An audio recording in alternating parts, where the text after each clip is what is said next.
America ਦੀ state ਮੈਸਾਚਿਊਸਟਸ ਦੇ 2 ਸ਼ਹਿਰਾਂ ਨੇ ਸਰਕਾਰੀ ਤੌਰ 'ਤੇ ਖਾਲਸਾ ਸਾਜਨਾ ਦਿਹਾੜੇ ਨੂੰ ਮਨਾਉਂਦਿਆਂ ਸਿਟੀ ਹਾਲਸ ਵਿੱਚ ਖਾਲਸਾਈ ਨਿਸ਼ਾਨ ਸਾਹਿਬ ਝੁਲਾਏ। ਜ਼ਿਕਰਯੋਗ ਹੈ ਕਿ ਅਪ੍ਰੈਲ ਮਹੀਨੇ ਨੂੰ ਇਨ੍ਹਾਂ ਸ਼ਹਿਰਾਂ ਵਿੱਚ ਸਿੱਖ ਪ੍ਰਸ਼ੰਸਾ ਅਤੇ ਜਾਗਰੂਕਤਾ ਮਹੀਨੇ ਵਜੋਂ ਮਨਾਇਆ ਜਾਂਦਾ ਹੈ।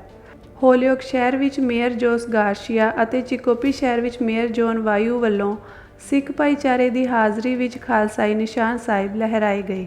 ਇਨ੍ਹਾਂ ਸਮਾਗਮਾਂ ਲਈ ਵਰਲਡ ਸਿੱਖ ਪਾਰਲੀਮੈਂਟ ਵੱਲੋਂ ਉਚੇਚੇ ਯਤਨ ਕੀਤੇ ਗਏ ਸਨ।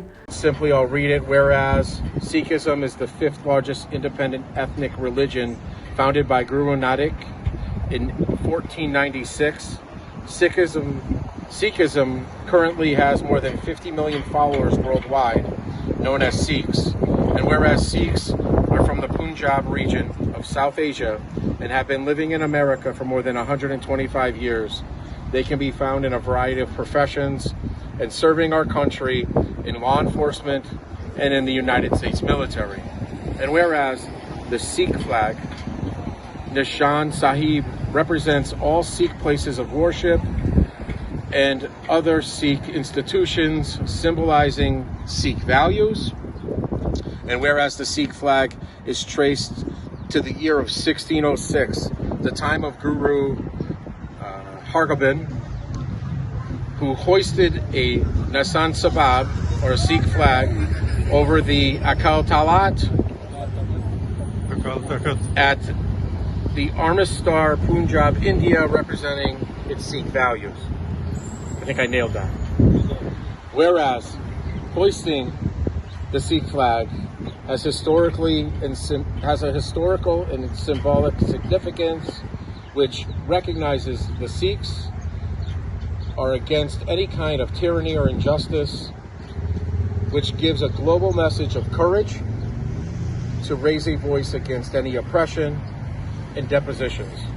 And whereas freedom of religion and expression is embedded in the United States Constitution, and we stand in solidarity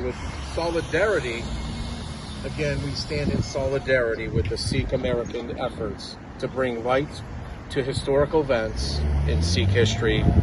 And therefore today, as mayor of the city of Chicopee, I do proclaim today as the first day of April, the Sikh flag raising day here in the city of Chicopee. And I have the city seal signed and affixed there too, and I shall offer it to my friends. ਸਥਾਨਕ ਸਿੱਖ ਆਗੂ ਗੁਰਨਿੰਦਰ ਸਿੰਘ ਧਾਲੀਵਾਲ ਨੇ ਕਿਹਾ ਕਿ ਉਹਨਾਂ ਨੂੰ ਇਸ ਗੱਲ ਦਾ ਮਾਣ ਹੈ ਕਿ ਉਹਨਾਂ ਦੀ ਸਟੇਟ ਹਮੇਸ਼ਾ ਸਿੱਖ ਭਾਈਚਾਰੇ ਨੂੰ ਉਤਸ਼ਾਹਿਤ ਕਰਨ ਅਤੇ ਸਿੱਖਾਂ ਦੇ ਇਤਿਹਾਸ ਬਾਰੇ ਜਾਗਰੂਕਤਾ ਫੈਲਾਉਣ ਲਈ ਪਹਿਲਕਦਮੀਆਂ ਕਰਦੀ ਰਹਿੰਦੀ ਹੈ। ਵਰਲਡ ਸਿੱਖ ਪਾਰਲੀਮੈਂਟ ਦੇ ਕੋਆਰਡੀਨੇਟਰ ਹਿੰਮਤ ਸਿੰਘ ਨੇ ਕਾਂਗਰਸਮੈਨ ਰਿਚਾਰਡ ਨੀਲ ਅਤੇ ਹੋਰ ਸਟੇਟ ਤੇ ਸ਼ਹਿਰ ਅਧਿਕਾਰੀਆਂ ਦਾ ਧੰਨਵਾਦ ਕੀਤਾ, ਜਿਨ੍ਹਾਂ ਸਿੱਖ ਇਤਿਹਾਸ ਨਾਲ ਸੰਬੰਧਿਤ ਪ੍ਰੋਕਲਾਮੇਸ਼ਨਸ ਅਤੇ ਸਾਈਟੇਸ਼ਨਸ ਪੇਸ਼ ਕੀਤੀਆਂ। ਇਨ੍ਹਾਂ ਸਮਾਗਮਾਂ ਵਿੱਚ ਸਥਾਨਕ ਸਿੱਖ ਭਾਈਚਾਰੇ ਤੋਂ ਇਲਾਵਾ ਬੋਸਟਨ ਅਤੇ ਕਨੈਕਟੀਕਟ ਤੋਂ ਵੀ ਸਿੱਖ ਨੁਮਾਇੰਦੇ ਪਹੁੰਚੇ। ਕਨੈਕਟੀਕਟ ਦੇ ਸ਼ਹਿਰ ਨੌਰਵਿਚ ਦੇ ਕਾਉਂਸਲ ਮੈਂਬਰ ਸਵਰਨਜੀਤ ਸਿੰਘ ਖਾਲਸਾ ਨੇ ਕਿਹਾ ਕਿ 1984 ਦੀ ਸਿੱਖ ਨਸਲਕੁਸ਼ੀ ਸਿੱਖ ਇਤਿਹਾਸ ਵਿੱਚ ਇੱਕ ਟਰਨਿੰਗ ਪੁਆਇੰਟ ਸੀ, ਜਿਸ ਦੇ ਨਤੀਜੇ ਵਜੋਂ ਸਿੱਖਾਂ ਨੂੰ 29 ਅਪ੍ਰੈਲ 1999 ਵਾਲੇ ਦਿਨ ਆਪਣੀ ਆਜ਼ਾਦੀ ਦਾ ਐਲਾਨ ਕਰਨ ਲਈ ਮਜਬੂਰ ਹੋਣਾ ਪਿਆ। ਪੈਂਸਿਲਵੇਨੀਆ ਤੋਂ ਭਗਤ ਸਿੰਘ, ਨਿਊਯਾਰਕ ਤੋਂ ਬਲਜਿੰਦਰ ਸਿੰਘ ਅਤੇ ਹੋਰ ਸਿੱਖ ਆਗੂਆਂ ਨੇ ਭਾਰਤ ਵਿੱਚ ਸਿੱਖਾਂ ਦੇ ਹੋ ਰਹੇ ਮਨੁੱਖੀ ਹੱਕਾਂ ਦੇ ਘਾਣ ਨੂੰ ਯਾਦ ਕਰਦਿਆਂ ਕਿਹਾ ਕਿ ਉਹ ਖੁਦ ਨੂੰ ਖੁਸ਼ਨਸੀਬ ਸਮਝਦੇ ਹਨ ਕਿ ਉਹ ਇਸ ਦੇਸ਼ ਵਿੱਚ ਰਹਿ ਰਹੇ ਹਨ ਜਿੱਥੇ ਧਾਰਮਿਕ ਆਜ਼ਾਦੀ ਸੰਵਿਧਾਨ ਦਾ ਮੁੱਖ ਸਿਧਾਂਤ ਹੈ। ਸ਼੍ਰੋਮਣੀ ਅਕਾਲੀ ਦਲ ਅੰਮ੍ਰਿਤਸਰ ਦੇ ਆਗੂ ਬੂਟਾ ਸਿੰਘ ਖਰੋਦ ਅਤੇ ਜੋਗਾ ਸਿੰਘ ਨੇ ਕਿਹਾ ਕਿ ਸੰਯੁਕਤ ਰਾਸ਼ਟਰ ਦੀਆਂ ਹਦਾਇਤਾਂ ਮੁਤਾਬਿਕ ਸਿੱਖ ਆਪਣੇ ਆਜ਼ਾਦ ਦੇਸ਼ ਦੇ ਸੰਘਰਸ਼ ਨੂੰ ਜਾਰੀ ਰੱਖਣਗੇ।